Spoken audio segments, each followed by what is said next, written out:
रहे हैं मानो कि संविधान बचाओ महाराष्ट्र बचाओ, तो ये सभी कह रहे हैं कि संविधान खतरे में है, संविधान खतरे में है। राहुल गांधी से लेकर के तो दिल्ली से लेकर के गली तक के सभी कह रहे हैं संविधान खतरे में है, हर पार्टी कह रही है, लेकिन खतरे में किससे है? बीजेपी से, बीजेपी आज के शासन से। और वो क्यों है, बहुत विस्तार से मैं ये बातें रखता हूं अपने व्याख्यान में। कृपया आपने सुना नहीं होगा तो ऑलरेडी यूट्यूब पर उपलब्ध है, हर जगह सुन लीजिए। बीजेपी से कैसा खतरा? वही कह रहा हूं, उनका जो शासन है, उन्होंने पूरा संविधान लपेट कर रखकर अपना शासन निर्माण किया है। महाराष्ट्र में तो संविधान गाड़ कर खड़ा किया है।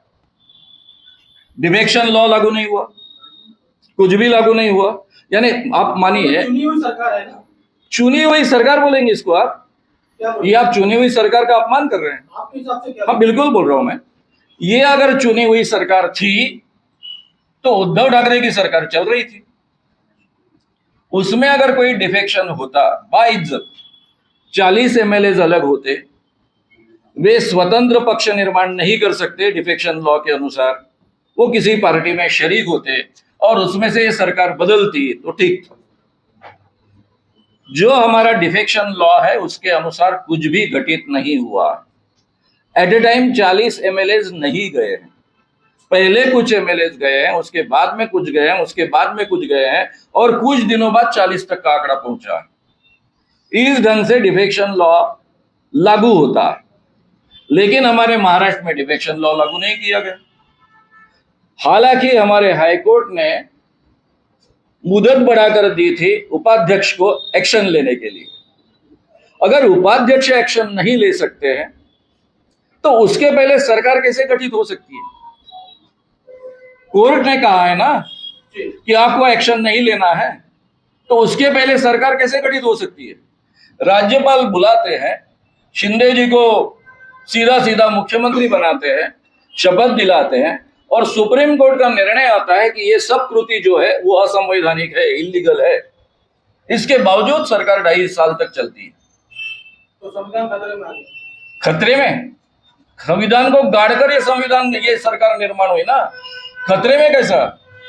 केवल खतरे में नहीं है। मैं आपको दूसरा सवाल पूछ रहा हूं। हम लोगों को चुन कर देते हैं, जिन लोगों पर हमने चुन कर दिया है उन लोगों को कुछ लोग खरीद लेते, 2-3 हजार करोड़ रुपए जिनके पास है, वो पूरे महाराष्ट्र का शासन अपने कब्जे में लेते हैं। और जो ये देश का सबसे अमीर राज्य है, मुंबई आर्थिक राजधानी है, उसको कब्जे में लेते हैं। 2-3 हजार रुपए इन्वेस्ट करो, कुछ एमएलए को खरीद लो, अपनी नई सरकार बना लो, और फिर कुछ भी करो। महाराष्ट्र का 8 लाख का कर्जा बना लो। सर, परंपरा में ये परंपरा पूरे देश में चलता है मानो सर। अब महाराष्ट्र में 3000 कोटी बनता है, हे संजय राऊतांनी आकडा घेतलेला आहे त्याचे पुरावे? मी 2-3 हजार कोटी हा उल्लेख केलेला, त्याचा काही पुरावा बिरावा काही नाही आहे। पुढामध्ये मुद्दा लक्षात घ्या। माझ्या स्वतःच्याच मित्रांनी सांगितलं की जे 40 आमदार गेले सुरुवातीला, त्यांना 2 चॉईस दिलेले होते, आणि मी ते वारंवार बोललेलो आहे आणि तुम्ही ते प्रदर्शित पण केलेला। 2 चॉईस दिले होते, खोके घ्या मंत्रीपद, नाहीतर जेलमध्ये जा। त्यामध्ये खोक्यांचे आकडे वेगवेगळे। त्यांनीच मला सांगितलं काही लोकांना 20, काही लोकांना 40, काही लोकांना कदाचित 60। त्यामुळे तो आकडा एक नाही। तर मी याबद्दल बोलतोय, बाकी नाही बोलत। नाही, कोणी सांगितले ते मी जाहीर करणार नाही, पण मी वारंवार बोललेलो आहे। माझे एक जुने ऑथेंटिसिटी काय आहे? तुम्ही एखाद्याला तुम्हाला सांगितलं तर त्याचा, तुम्ही इतके मोठे नेते आहात, पत्रकार आहात, ते त्याची काही पुरावा असेल? साधी गोष्ट आहे ना। तुम्हाला वाटतं ना हा पुरावा नाही आहे, तर ज्यांना वाटतं हा पुरावा नाही आहे त्यांनी कोर्टात केस टाकावी। तोपर्यंत मी त्या मित्राचं नाव उघड नाही करू शकत ना। मला मिळालेली माहिती, त्याचा सोर्स उघडणं करणं माझ्या हातात आहे की नाही? तुमच्याच नियमाप्रमाणे। पण पत्रकार आहात, पण त्याचा आधार मी विचारतो। मला जर या गोष्टीची, साधी गोष्ट आहे, मला जर या गोष्टीची खात्री नसती तर मी बोललो नसतो। तुम्ही कुठल्या पॅरामीटरवर ठरवली की खात्री आहे ना? ज्या मित्राने मला सांगितलं त्या मित्राची क्रेडिबिलिटी मला माहित आहे। त्याने ज्या सर पॅरामीटर्स काय सर? तुम्ही मी पॅरामीटर तुम्हाला ऑलरेडी सांगितले, ते तुम्हाला मान्य नसतील तर सिंपल मार्ग आहे कोर्टामध्ये जाण्याचा. पॅरामीटर सांगा, आम्हाला सगळ्यांना मान्य आहे. सांगितले ना. जो एक त्या सर तुम्ही प्रश्न विचारला, मी उत्तर देतो, प्लीज ऐकून घ्या.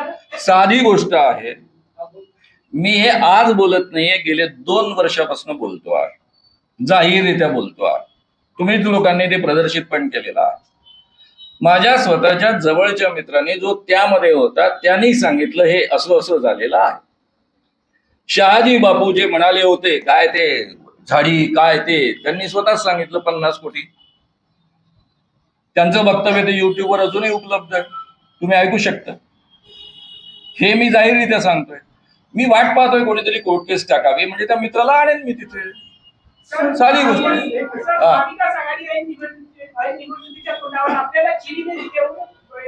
भाजप विरोधी वातावरण तयार करत आहे आपल्या भाषणाद्वारे, असा भाजपचा काही आरोप आहे. तुम्ही त्याच्यावर काय मला एक सांगा, ज्यावेळेस ठीक आहे, नाही, जे पेड वर्कर म्हणतायत त्यांचं म्हणणं स्वाभाविक आहे. जे बिचारे आयुष्यभर स्वतः पेड वर्कर राहिलेले आहेत, जे लोकांना विकत गेलेले आणि स्वतः विकत गेलेले आहेत, ते असंच बोलणार. कारण त्यांना खात्री कशी पटणार काही माणसं प्रामाणिकपणे जीवनात काम करू शकतात. अरे मी ज्या काळात विद्यार्थी होतो, कॉलेजमध्ये शिकत होतो, एकच म्हणणं आहे की निवडणुकीच्या तोंडावरच तुमची भाषणं काय, त्या निवडणुकीच्या तोंडावरच संविधान कसं काय जगामध्ये सापडलेलं असं त्यांचं म्हणणं आहे. त्याचं हे म्हणणं आहे. त्याचं कारण ते दुसऱ्यांचं भाषण कधी ऐकत नाही, कधी वाचत नाही. त्यांना श्याम मानव चीज काय माहीत करून घेण्याची गरज पण वाटत नाही. माझं आजचं आयुष्य नाही, मी खूप पूर्वीपासून बोलतोय, 2 वर्षापासून बोलतोय. निवडणुकीची भाषणं हे निवडणुकीच्या आधीच होणार ना. एरवी माझी वक्तव्यच पाहिजे असतील तर माझं युट्यूब चॅनल आहे. मी 2 वर्षांपासून ही मांडणी करतो आहे की आपलं संविधान कसं धोक्यात आलेलं आहे, त्याकरता काय केलं पाहिजे. राहुल गांधींनी पूर्ण भारतभर हिंडावं, हाही व्हिडिओ मी आधी टाकलेला होता. मला जनतेमध्ये ती अस्वस्थता दिसते, सगळे लोक त्यांच्या मागे उभे राहतील त्यांची यात्रा निघण्याच्या आधी. तोही व्हिडिओ आजही उपलब्ध आहे. तो 2.5 वर्षापूर्वीचा असेल, 3 वर्षापूर्वीचा असेल. तर मी एक जागरूक माणूस आहे. या देशामध्ये इतकी वर्ष, 51 वर्ष मी काम करत आलो आहे. आणि जेव्हा मी जनसंघासोबत काम करत होतो तेव्हा मला त्यांनी चिरीमिरी दिली होती का? देवेंद्रचे वडील माझ्यासोबत होते. त्यावेळेसची माणसं आजही जिवंत असतील, त्यांना विचारून पहा. आणि मला कोणी विकत घेऊ शकतं का हे तुम्हालाही उत्तम माहित आहे, त्यांनाही उत्तम माहित आहे. जर मला विकत घेण्याची कोणाची क्षमता असती तर मी काय चीज असतो, न विकता सुद्धा मी काय बनू शकलो असतो त्याचा तुम्हाला अंदाज आहे.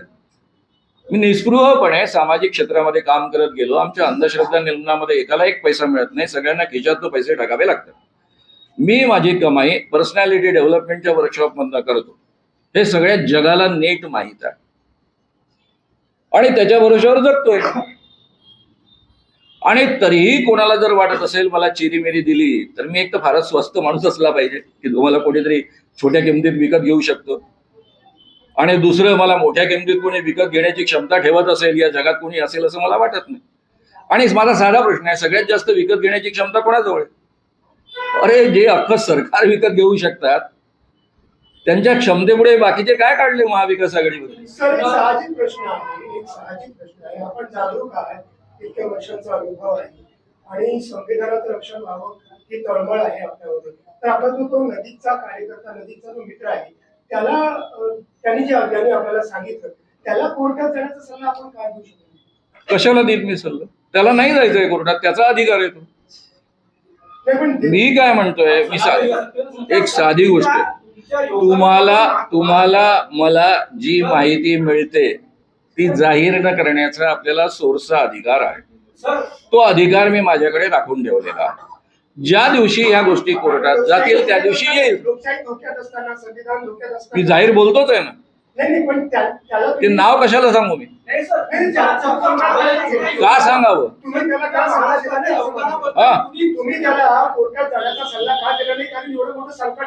त्याचं कारण हे पहा, मग तुम्ही दुसरा प्रश्न विचाराल, मी अजित पवारांना का सल्ला दिला नाही जेलमध्ये जाण्याचा? तेही माझे मित्रच आहेत आणि मला माहित होतं ते इकडे जाणार आहे. साधी गोष्ट आहे, एक साधी गोष्ट आहे. आपण कोणाला सल्ला देण्याच्या लायकीचे आहोत आणि कोणाचे नाही आपलं आपल्याला कळलं पाहिजे ना. कोणालाही सल्ला देत सुटायचं. सर एक छोटासा सर, एक माझा एक प्रश्न आहे. तुमचं महाराष्ट्रातील आणि देशातील योगदान कोणीच दाखवू शकत नाही गेल्या 50 वर्षातलं. फक्त गेल्या काही दिवसात एक प्रथा सुरू आहे, मित्रांचं नाव सांगून पुढ्या सोडले आणि तो समाज माध्यमांवर घराघरात पुढ्या आणि एक नॅरेटिव्ह जातं. बरं, फक्त म्हणून तुम्हाला विचारतो की याचा काय आधार आहे का बा? तुमच्या याच्यावर ऑलरेडी सांगितलं मी. पुन्हा तोच प्रश्न विचारून काही नवं तुम्ही माझ्याकडनं काढू शकणार नाही. सर एक छोटी सी शंका आती है ये कि हमारे देश का संविधान इतना छोटा है क्या, इतना मामूली है क्या, इसे कोई बदल देगा? अरे भाई ऐसी उम्मीद है सर। आप बीजेपी का, कांग्रेस का कोई भी सर। सिक्स मैं आपको सीधा सवाल, देश चल रहा है जो ग्रंथ से ज्यादा महत्वपूर्ण हमारे लिए। बिल्कुल नहीं। कोई बदल देगा सर? बिल्कुल नहीं. अभी अपना हमारे प्रेस की क्या हालत है आप जानते हो, मैं जानता हूँ. उसके बारे में हम चर्चा नहीं. ठीक है, खरी नहीं हुई है। साहब जी, मेरे जमाने में वरिष्ठ पत्रकार है सर। प्लीज मेरे जमाने में इतना टूट पड़ते थे सरकार पर सर, सभी टूट पड़ते थे. सरकार पर टूटना ही पत्रकारिता मानी जाती थी. हाँ, आप शायद डिफरेंट पत्रकारिता सीखे हो तो मुझे मालूम नहीं. मेरे टीचर तो यहीं बैठे हैं.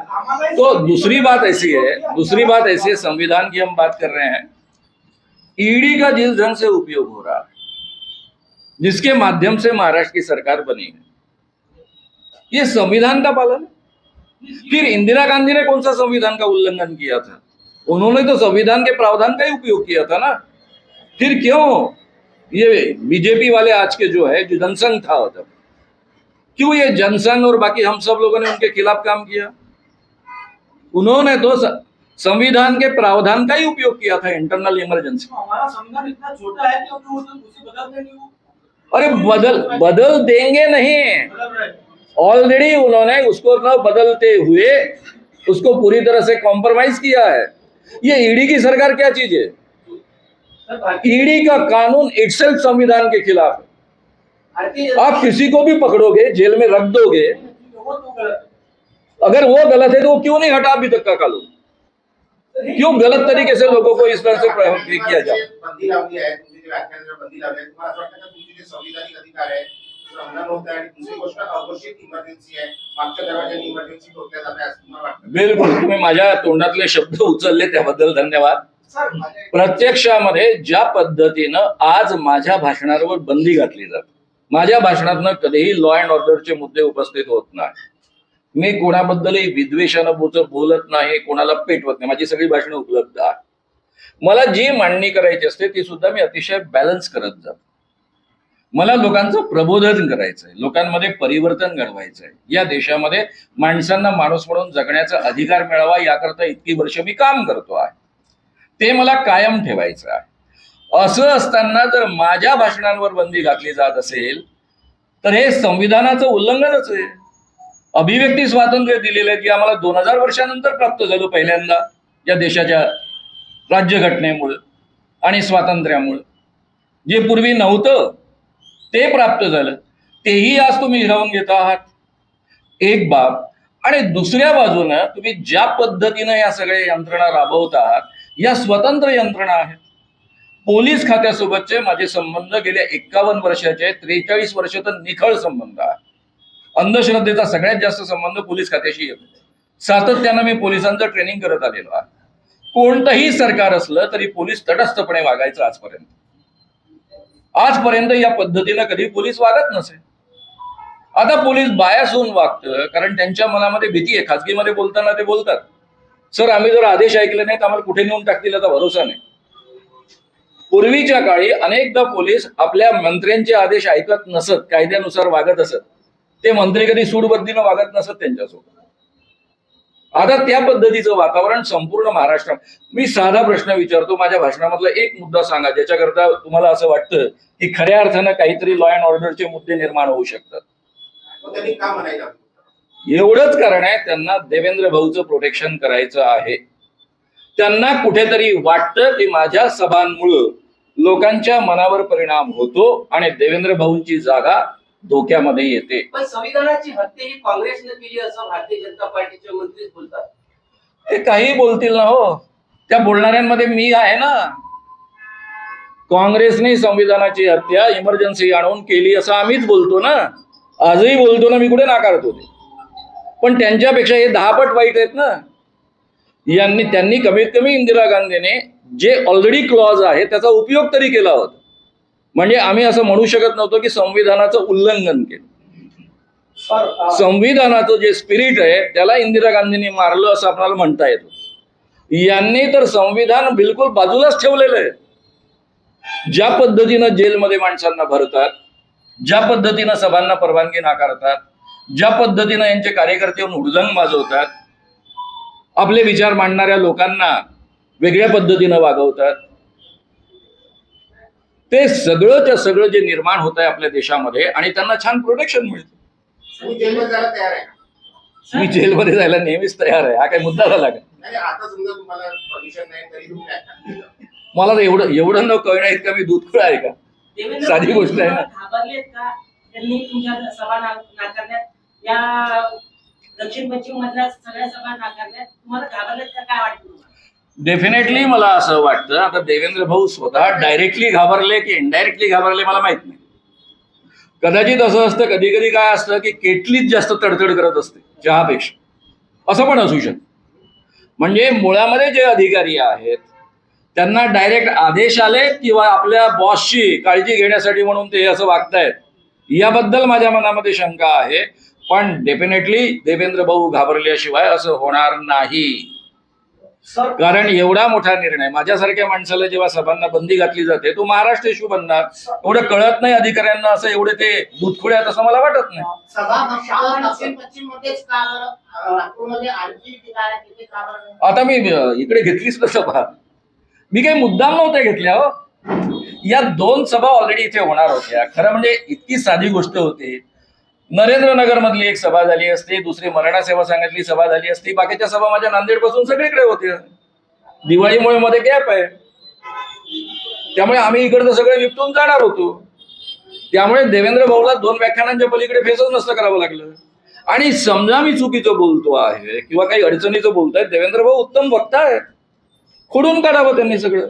सर पण यालाच लोकशाही म्हणतात ना. सर मी जर काही चुकीचं बोलत असेल, काही खोटे आरोप करत असतील, त्यांनी खोडावे ना जाहीररित्या. ते तो उत्तम वक्ता आहे ना. मग वक्तृत्वाच्या माध्यमातून, विचार स्वातंत्र्याच्या माध्यमातून ही लढाई द्यायची असते ना. श्याम मानव सर, माझा एक प्रश्न आहे. प्रश्न असा आहे, संविधानाची हत्या झाली असं बोललं जातं. मग हे जे विधानसभा लोकसभेची निवडणुका होत आहेत, ही संविधानाच्या मार्गातून नाही होत आहे का? का बोललं जात आहे की संविधानाची हत्या झाली? देश कशावर चालला? मी तुम्हाला पहिला प्रश्न जो विचारला होता तो प्रतिप्रश्न होता. आज ज्या पद्धतीनं सरकारने, याच्यापूर्वी सरकार बदलली नाहीत का? देवेंद्र भाऊचं सरकार आलं काँग्रेसचं आणि राष्ट्रवादीचं जाऊन, त्यावेळेस माझ्यासारख्या एका तरी माणसाने, एका तरी सामाजिक क्षेत्रातल्या माणसाने त्याला विरोध केला का? कारण ते रीतसररित्या लोकांनी मतं दिली, त्यातनं सरकार बदललेलं होतं, त्याला ऑब्जेक्शन घेण्याचं काहीच कारण नव्हतं. आताही त्याच पद्धतीनं झालं. पुढे या निवडणुकीमध्ये आम्ही काहीच बोलणार नाही, एक्सेप्ट करावं लागेल आम्हाला. शेवटी जनतेचं मत अंतिम असतं, त्यांनाच तो अधिकार आहे. हरियाणामध्ये जे घडलं, म्हणजे चित्र सकाळपर्यंत काही वेगळं होतं आणि नंतर काही ठीक आहे ना. वेगळं झालं. तर काय वाटतंय तुम्हाला, महाराष्ट्रामध्ये हरियाणाची पुनरावृत्ती होऊ शकते का? काय ईव्हीएम आहे? ईव्हीएम मुळे जी काही गडबड होऊ शकते त्याबद्दल मी जाहीररित्या बोलत आलेलो आहे. आणि म्हणून मी नेहमीच म्हणत आलेलो आहे की 10% वर फरक घेतला तरच सरकारमध्ये बदल शक्य आहे. जरी तुम्हाला आकडेवारीमध्ये 10% दिसत नसले तरीही पण जे 31 सीट्स आल्या महाराष्ट्रामध्ये, जनता म्हणजे बीजेपी आणि बाकीचे लोक वगळून, त्या 31 सीट यासाठी झाल्या की जनतेने मनामध्ये ठरवलं होतं. ते काही श्याम मानव आणि 2-4 माणसांनी ठरवून होत नसतं, हे जनतेने मनामध्ये ठरवलं होतं. आम्ही फक्त त्यांना आत्मविश्वास दिला की असा बदल आपण करू शकतो. आता मित्रांनो त्याच पद्धतीचं वातावरण आहे. उलट त्यावेळेस बिलकुल आत्मविश्वास नव्हता, लढणाऱ्यांमध्ये आत्मविश्वास नव्हता, मत देणाऱ्यांमध्ये आत्मविश्वास नव्हता. तो आता आलेला आहे आणि त्यामुळे हा बदल निश्चित होणार आहे आणि हा बदल मोठ्या फरकानं होणार आहे. आणि म्हणूनच यांचं धाबं दणाणलेलं आहे. नाही तर माझ्यासारख्या माणसाला किती लोक असतात तो माझ्या सभेला? जास्तीत जास्त 3,000, 1,500, 2,000. त्यांनी काय फरक पडला असता? सर, संविधान वाचेल कसं हे शेवट सांगून द्या. संविधान तुम्ही आणि मी सगळ्यांनी संविधान रुजलं पाहिजे, टिकलं पाहिजे असे प्रयत्न केले तर डेफिनेटली वाचेल. ही जबाबदारी माझ्यासोबत तुमची पण तेवढीच आहे, हे असं आपली सगळ्यांची आहे. उलट मी असं म्हणाली देवाभाऊची पण जबाबदारी आहे. मी कोणालाच एक्सक्लूड करत नाही.